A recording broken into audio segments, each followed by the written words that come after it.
Hola, buen día. Mi nombre es Diana Berenice Salce Ruiz y soy estudiante de la Maestría en Psicología Educativa del Instituto FOSIL. El tema que hoy presentaré se titula El docente como sujeto de cambio, de la autora Andrea Ugalde Velasco. Este texto tiene como objetivo hacernos reflexionar sobre la trascendencia que tiene el docente como agente de cambio dentro del proceso de enseñanza-aprendizaje. La autora plantea que las transformaciones educativas no solo dependen de las reformas, los cambios metodológicos o los programas, sino principalmente del docente, de su capacidad para cuestionarse, aprender y transformar su práctica. Para comprender por qué Ugalde considera al docente un sujeto de cambio, primero es necesario conocer cómo ha evolucionado la educación y cuáles son las diferencias entre el modelo de educación tradicional y educación alternativa. Dentro del modelo de educación tradicional, el docente es considerado el dueño absoluto del conocimiento. Explica, transmite información y evalúa, mientras que el alumno tiene un papel pasivo, limitándose a memorizar y repetir contenidos. En cambio, en la educación alternativa, el docente deja de ser únicamente quien transmite información y se convierte en un guía que acompaña al estudiante en la construcción de los conocimientos mediante el diálogo, la investigación, el análisis y la reflexión. Ugalde señala que el cambio no depende únicamente de las metodologías, sino también de la persona que enseña. Por ello, introduce un concepto fundamental, la subjetividad del docente. La autora afirma que enseñar también es un acto subjetivo. ¿Pero qué significa subjetividad? Se refiere al conjunto de experiencias, emociones, creencias, valores, historias familiares y formas de interpretar la realidad que cada persona construye a lo largo de su vida. Por ello, aunque todos docentes enseñen exactamente el mismo contenido, cada uno lo hará de manera diferente, porque lo interpretará desde su propia historia personal. Y si cada docente enseña desde su propia historia y experiencias, es importante comprender cómo esas historias y experiencias influyen en la relación con los alumnos. Aquí es donde cobran relevancia las aportaciones de Pichon-Rivière y Freud. Pichon-Rivière desarrolló la teoría de los grupos operativos y retomó diversos conceptos del psicoanálisis de Freud para explicar el proceso educativo. Uno de esos conceptos es el vínculo. El vínculo es la relación que se establece entre el docente y el alumno, mediante la comunicación, la confianza y el intercambio de experiencias. Cuando existe un vínculo positivo, el aprendizaje se fortalece porque el alumno se siente seguro para participar, preguntarse y hasta equivocarse. Cuando el vínculo es negativo, aparece el miedo, la inseguridad y la desmotivación. Y un claro ejemplo de esto es recordar al maestro con quien nos sentíamos escuchados y comprendidos. Con ese docente seguramente aprendíamos con mayor facilidad. Pero sé que también podemos recordar a algunos que nos generaba miedo y probablemente batallábamos para aprender. Pero en muchas ocasiones el problema no era el contenido, sino la relación que existía con el maestro. Ahora que ya mencionamos y entendimos que el vínculo influye en el aprendizaje, profundicemos en uno de los fenómenos psicológicos que explica cómo se construyen esas relaciones, la transferencia. La transferencia es un concepto desarrollado por Freud y retomado por Pichon-Rivière. Consiste en que las personas trasladamos sentimientos, expectativas o experiencias del pasado hacia personas del presente. En las escuelas esto ocurre constantemente.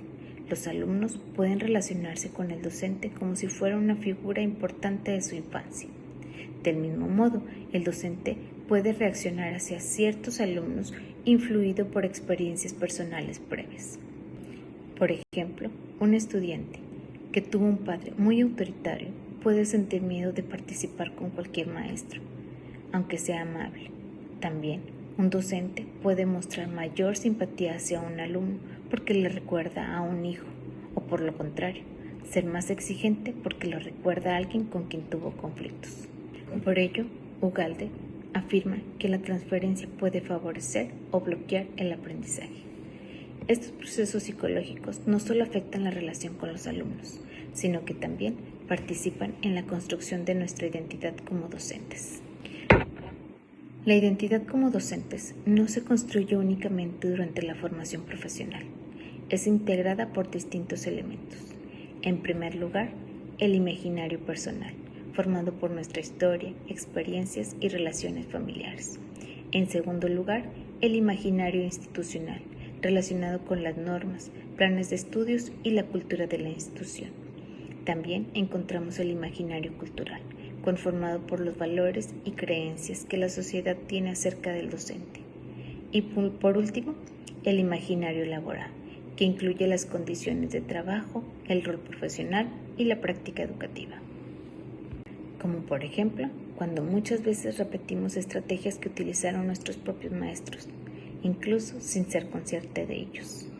Eso demuestra cómo nuestra historia forma parte de nuestra identidad profesional.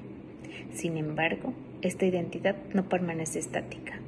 Cuando aparecen nuevas exigencias educativas o cambios sociales, el docente enfrenta procesos de transformación que pueden generar o una motivación o una crisis.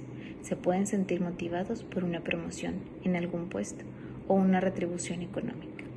Aunque Ugalde explica que cuando cambian los modelos educativos, muchos docentes sienten incertidumbre porque deben abandonar prácticas que les daban seguridad. Y las respuestas más frecuentes son estas tres. La primera es la negación, cuando el docente considera que no necesita cambiar. La segunda es la resistencia pasiva. Consiste en que el docente asiste a cursos o capacitaciones, pero sigue realizando las mismas prácticas educativas. La tercera es el aislamiento, evitando compartir experiencias con otros compañeros. Después de comprender las dificultades que implica cambiar, Ugalde propone algunas alternativas para que el docente logre transformar su práctica de manera consciente. Señala que el cambio requiere formación permanente.